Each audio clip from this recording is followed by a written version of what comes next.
Hello, dear humans. Let's arrive together in this moment and reconnect with our bodies.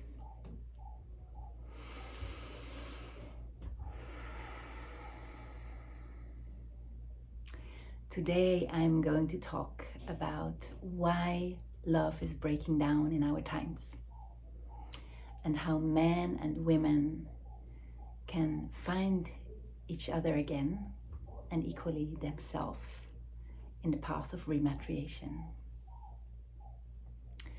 Because I know that a lot of people are suffering when it comes to love and Eros. Because for me, love and Eros is actually one. I know there's a lot of separation, but already this is a mirror of our times. You know, how fragmented we are in ourselves and in our societies. And so first I want to start with, what do I mean with love? What do I mean with Eros? And then also, what do I mean with the path of rematriation?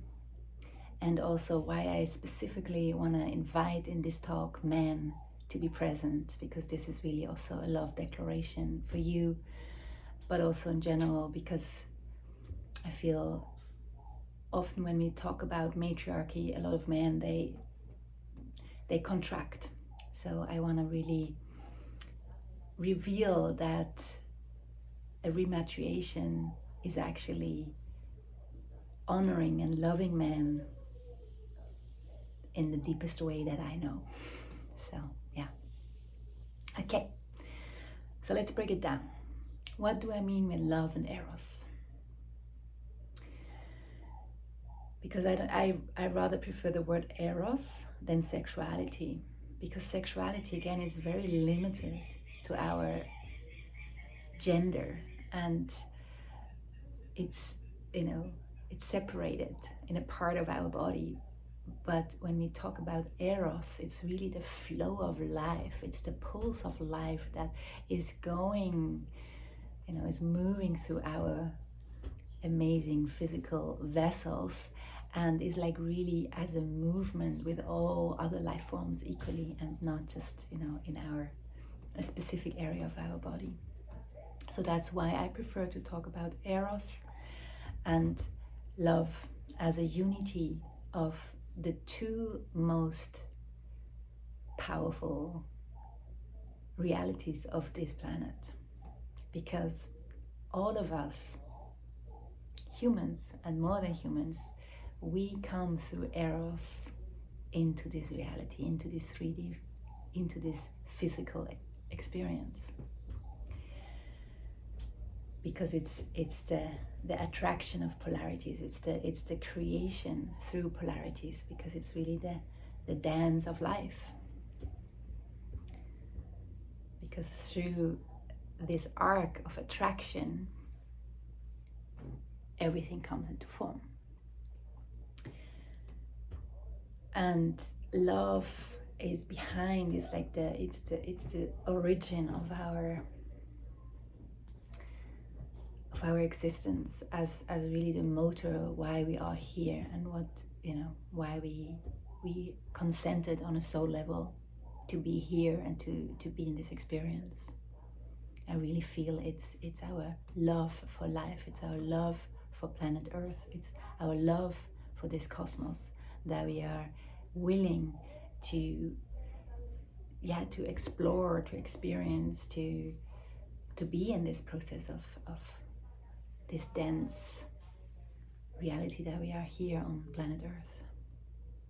And so this is really for me the unity, that love is the biggest power behind everything. And Eros is in a way the movement of life force, how it comes into form, how it creates form, how it creates every moment.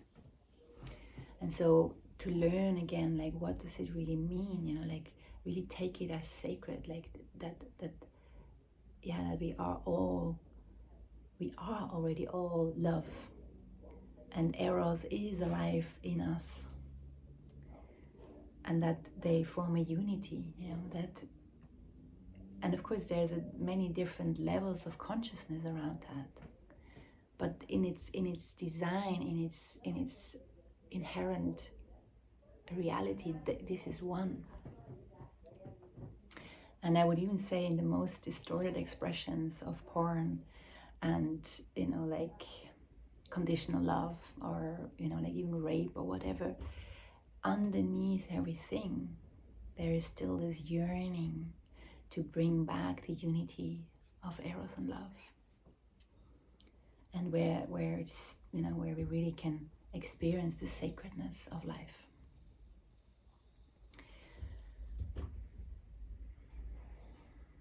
And why does it matter in us humans so much? Because it's like really these powers that make life juicy. It's the reconnecting with our motor. It's with our, where we say yes, we are here. Yes, we want to, create. Yes, we want to meet. We want to give ourselves. We want to receive. So I feel it's very important to understand or to reconnect with these powers, with these forces that are always present as long as we are here, that we can find again the right relationship.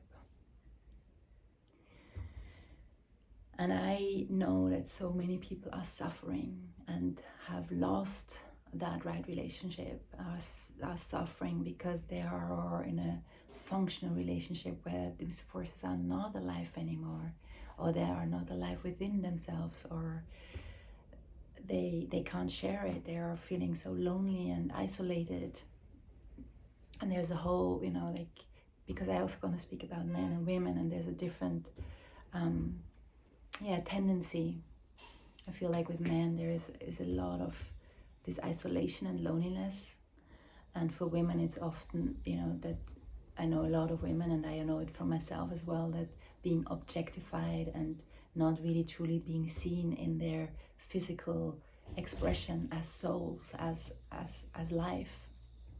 And so there is like a lot of, this separation. Or then when women get older, there's a lot of invisibility and what it creates there. So there are a lot of stories of where we collectively are not experiencing love and Eros the way how we actually yearn to experience it. There's a lot of separation, a lot of divorce.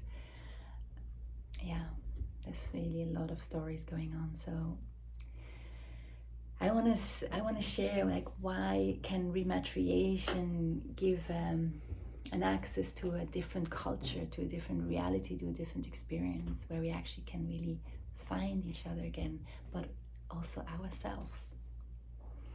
So I'm talking about the sacred union,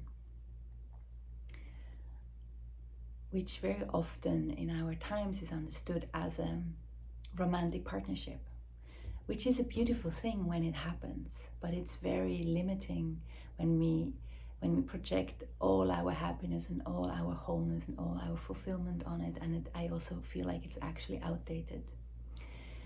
I feel like in many ways that the romantic picture is a prayer from the Piscean age for this to conserve and to find a little vessel, a little temple for the sacred to keep pulsing in the big fragmentation that happened in the last centuries and millennia. And I feel now that we are in this transition from the Piscean age to the Aquarian age, it's really we have to remember a different architecture of love and Eros, which is, it's much more diverse and it's much more individual and collective. And yes, the romantic image can still be a reality of it, but it's one expression of many in the circle. And so this is also something that I love to dive deep into. Because if we have an expectation, and I myself had to go through this, I had to, in my personal life, I had to really let that image die. I was in a relationship with a gay man when I was in my early 20s, which I so deeply was in love with. And he was also in love with me, but he couldn't meet me in that way.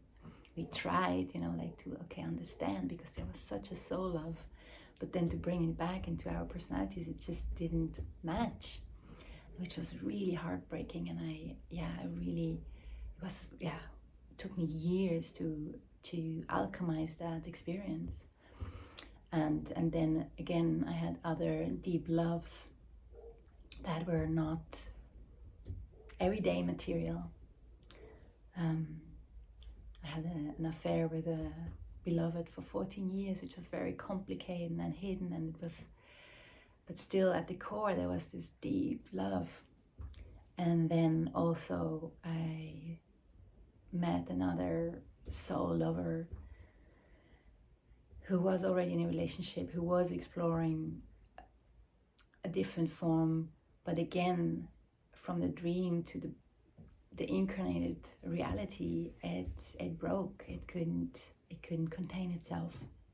And now I am in a marriage with my husband, which is one of the most challenging paths that I am walking myself. So there is a lot in my own loving and exploring and experiencing this dream, but then in the reality of it is breaking apart again and again, different reasons, different formats. And so what I really am learning through my own path is that there is something that wants to be born.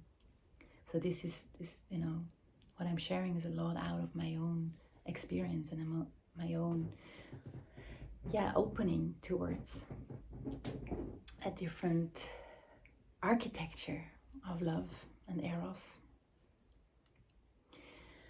And so what I understood so far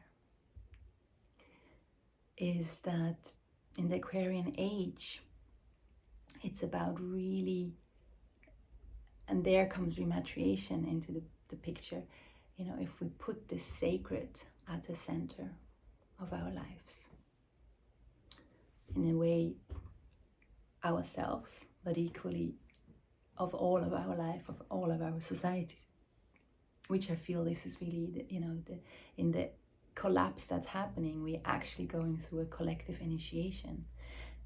We don't know yet the outcome, but there is in a way how I translate it is the earth wants to wake up, wants to shift frequency and not be anymore such a place of deep suffering, but actually be remembered as a place of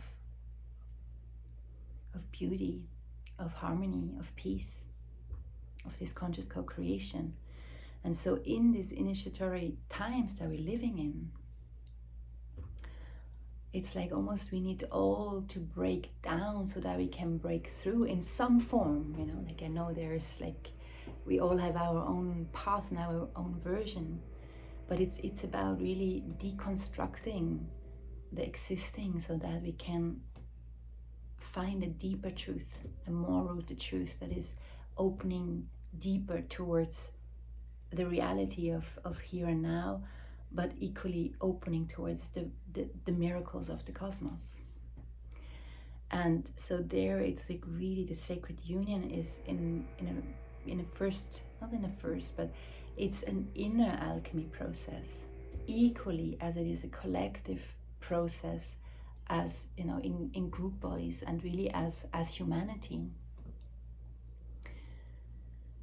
So where we understand that there are polarities, like that masculine and feminine are polarities, energetics, and they exist in this universe in many different forms. You could say electromagnetic polarity, and then the union of it. We could say matter and spirit as a polarity. We could say day and night. We could say, winter, summer. There's so many different forms of, or the line and the circle, and that creates then the spiral. So it's all about the triangulation through polarity. Like in the polarity, something new is being born. And that is exactly the principle of life. This is exactly the principle of why we are all here. We are in this polarity reality, and in accepting that, there is a stretch and there is something new created. So in that sense, there is this deep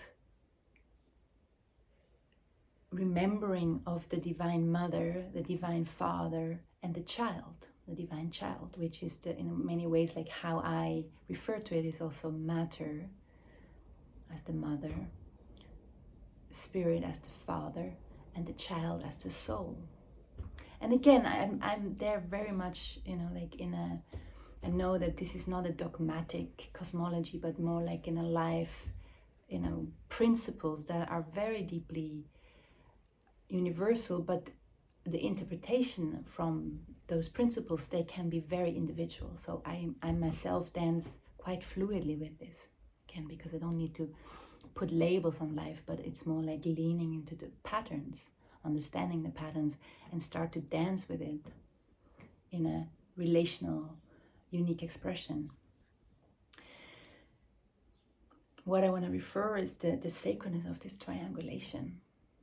And why is rematriation, matriarchy, so essential for this triangulation of the sacred in our times? Because when we put the mother principle again at the center of life in this reality that we're living, in a way we put the foundation back in its place. I feel because of the histories of our times, we have a lot of this fragmentation and this split between spirit and matter, and between feminine and man, or masculine and feminine, women and men,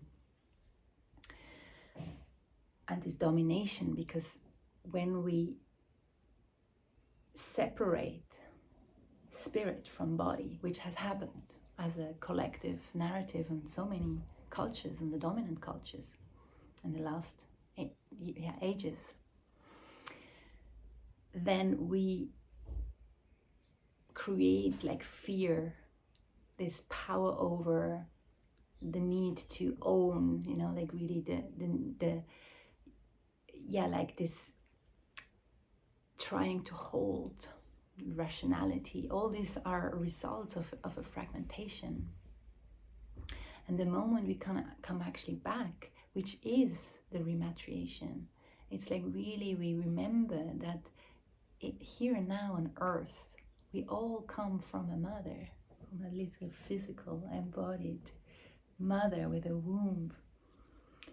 And this is our portal into this reality. This is our beginning.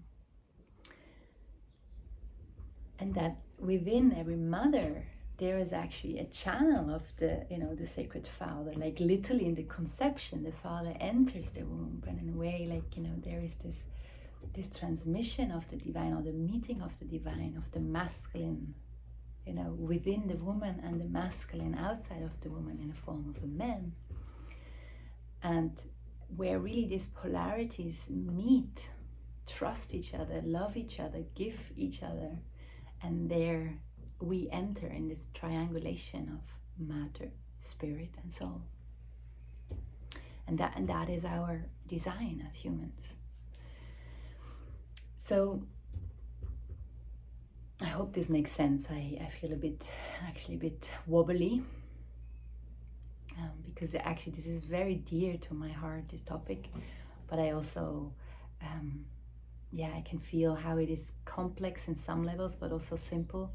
So I hope I can make it as understandable for you as possible, but also, relaxing into the messiness of it and the inquiry of it. And in that sense, I just want to invite you to stay with the discomfort and the chaos, and find your own birthing process of how these topics are present inside of you, are alive inside of you, and how you want to live them, and how you want to go a pathway. And I just offer to walk a pathway in that sense. So the rematriation gives the foundation to remember that we all come from a mother, and that our physical body is the basic of this reality here and now. And only when we are relating with our physical form, we can actually receive the sacred Father, like in ourselves, but also in the expression through man. And then our soul can start to come fully embodied, present. Our power, our soul, everything can be here. But if we deny our origin, our source, our ground, then it becomes a struggle, it becomes a hustle, it becomes a distortion, it becomes a dysregulation. Again, I was speaking yesterday a lot about co-regulation, and when we need our bodies to co-regulate, and we need this acknowledgement of each other's nervous systems, which is our body. So in rematriation, and we really put again the mother principle at the center, actually everything gets nurtured.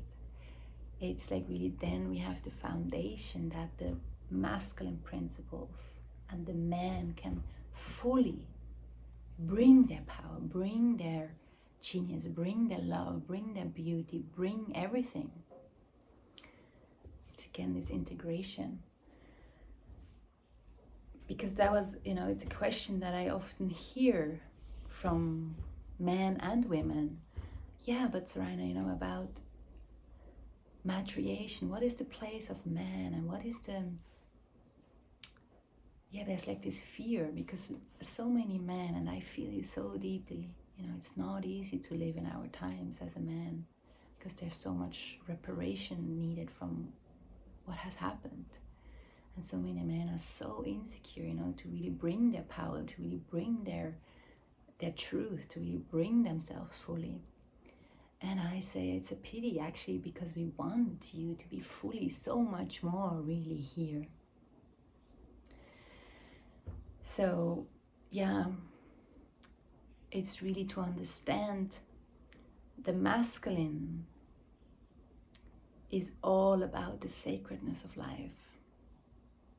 And to be in this deep, deep devotion to the highest principle of life, to this full presence of the divine. And in that sense, I feel like for most men, they can start to live that fully when they are dedicating themselves to something outside themselves that they can truly, fully, devotionally serve. And very often that means a woman, a family, a project, whatever, even a question.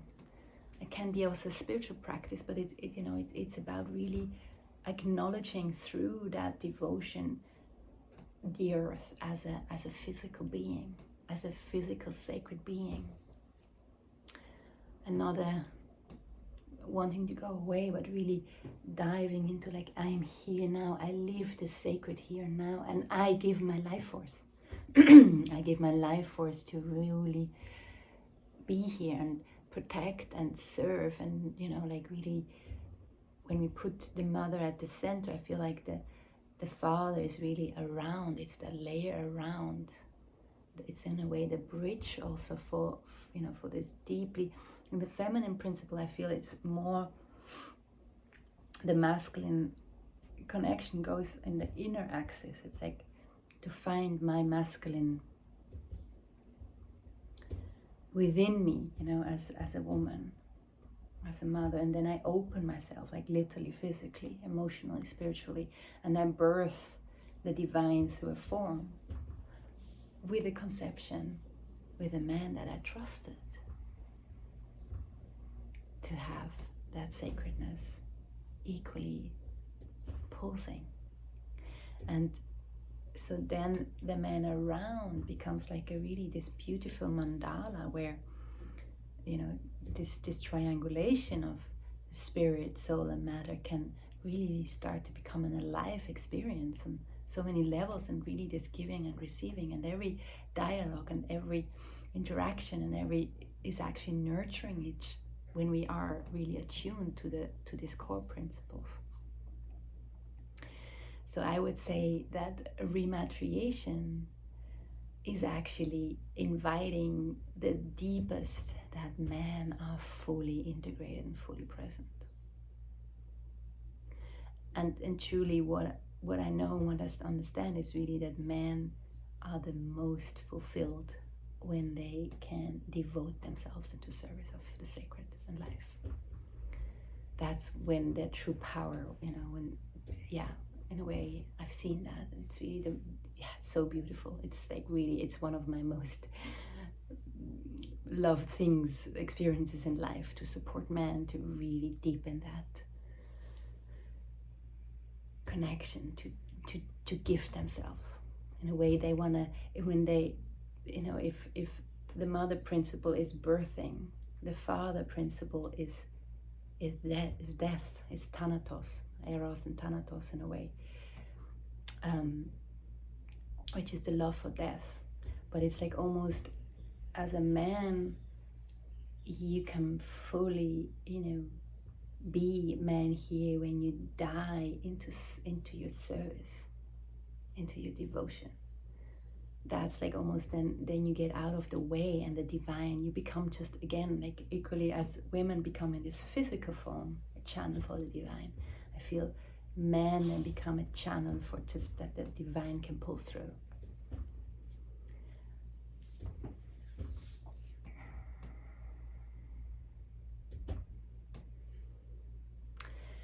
And I myself, and with my husband, we often lose ourselves completely, and we struggle, and we're fighting, and we're discussing, and we are getting mental. So I want to be also very raw and real and human here. This is really a master path, and this is like, a deep prayer and practice and consistency.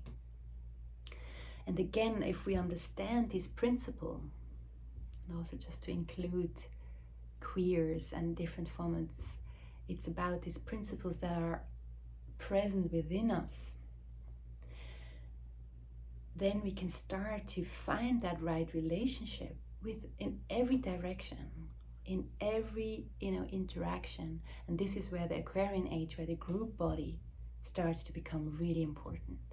So if you find yourself as a single, or if you find yourself in an unfulfilled marriage, or if you find yourself in a heartbroken situation, or if you find yourself in an uninspired reality, or if you find yourself in whatever experience you're going through, it's like really find this triangulation of the divine, of the mother and father and child within yourself again, and find that pulse. What does the mother, the father, and the child mean for you? And the mother really as the center for here on earth,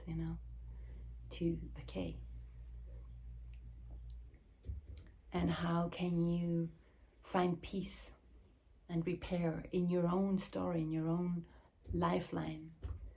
And I'm gonna tell you, something is gonna change if you don't wait for outside, if you don't project an aspect of this sacred union within yourself outside. And again, this is not a linear process, it's a spiral.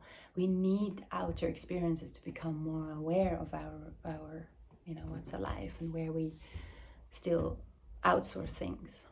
And this is also not like that it's all about, I sit in a monastery and I'm whole and have my own triangulation. No, it's like really this deep practice in, I take the responsibility for my experience here on earth as a human, and I practice and I pray. And then there are these mirrors that are appearing, that they're revealing themselves, and sometimes really challenging, but to trust life, to trust that whatever is coming into your life, that there's something that you have to learn as a human, as the human that you are, as the soul that you are, as the aspect of spirit you are, you're holding, you're pulsing through, that wants to communicate something to you. So there's really the cosmology of togetherness through all. I go so far through all incarnations, because I really believe, feel and experience and remember even other lifetimes. And so it's really about, okay, there is a journey that we're going through as these different humans. But you don't even have to believe that. You can just take this life if you want and put it into this vast wonder that is happening right now, right here.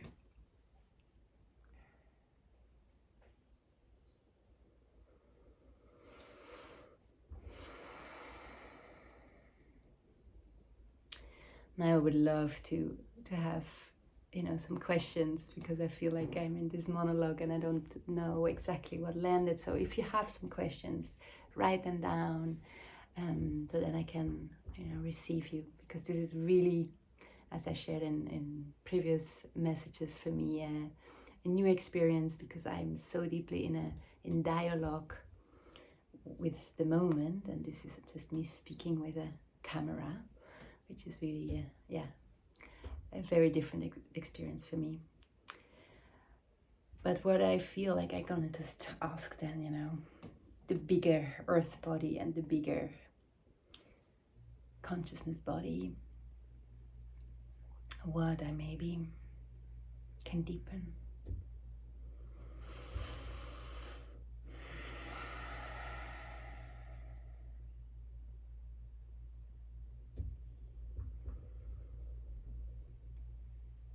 Yeah, I feel I want to deepen a bit more into the feminine, masculine reality, because I love that the ancient Egyptians, they had this deep understanding that polarity is an energetical truth. And so they had the feminine and the masculine, they had the balanced and they had the neutral. And from these different states of energetical reality, they would combine 36 different sexes, so that you could have like different variations. And I feel this is a very important remembrance also, that we live in these times also where it becomes so important to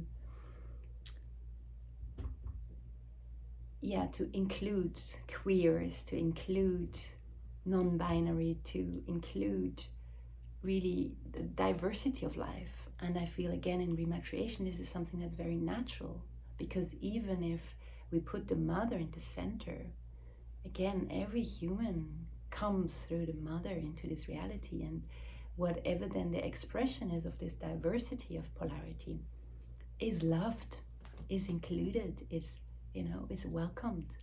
Like, the mother is not afraid of diversity. The mother is not afraid of the father. The mother is not afraid of any of her children. And I feel this is really crucial, like in these discussions of identity. And I also hold there a very strong value system that I deeply trust, that we choose our bodies as souls, and that we cannot, in a sense, we cannot get into the wrong body. We can have there on, if we really want to go into different dimensions, we can maybe be on an astral level confused, and then we choose a situation that is not so ideal, or so easy for our soul development. But I trust, or I really feel that the soul still chose that so that it can go through a growth process. So I really believe that it's actually never, our bodies are never the problem, and never to fix, and never to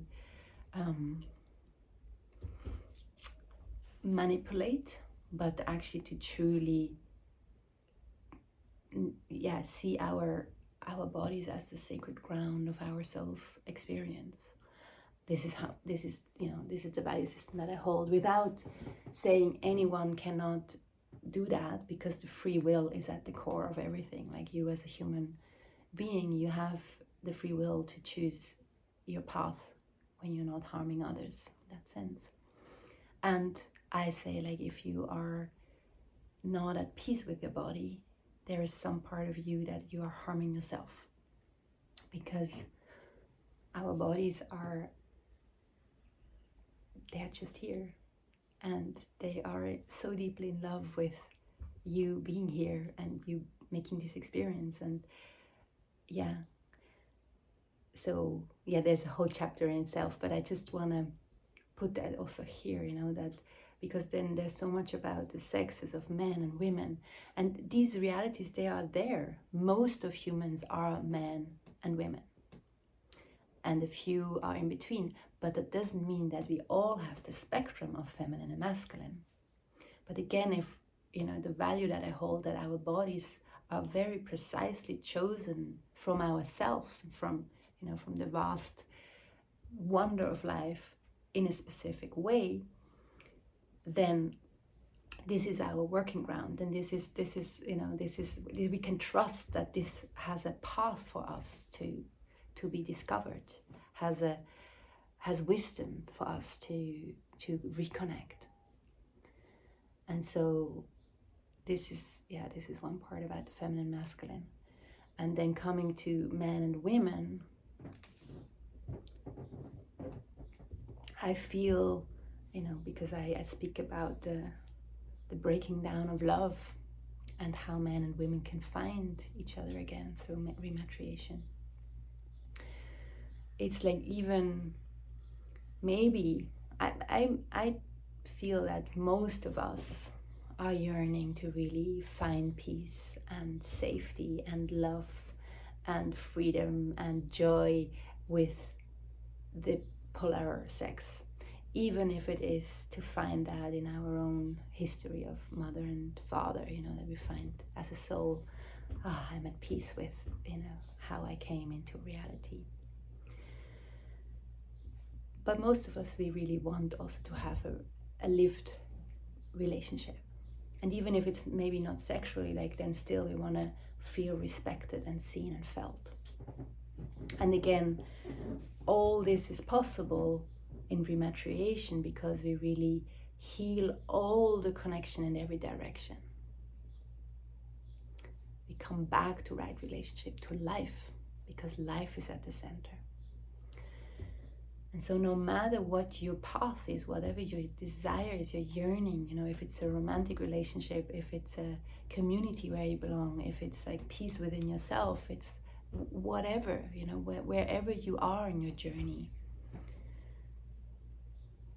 it's really about working equally as you're experiencing your wounding, your pain, your suffering, that we all have in some form. I have tons of it.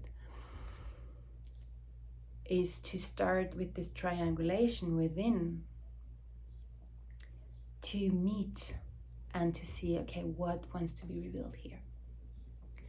And this, I feel, is like really the beauty of the Aquarian age, you know, that we really understand this group design. We understand our unique flavor that we bring, our unique design, our unique architecture, and see that each one of us is a mandala in itself, like a universe in itself, and that we play in each other's mandalas a sacred role, an archetype that we bring, you know, we bring this through the different constellations and through the different relationships, to bring an archetype and to really deeply trust whatever is revealed, whatever is present, wants to communicate something about us and remember us of our wholeness as an individual, but also as a collective.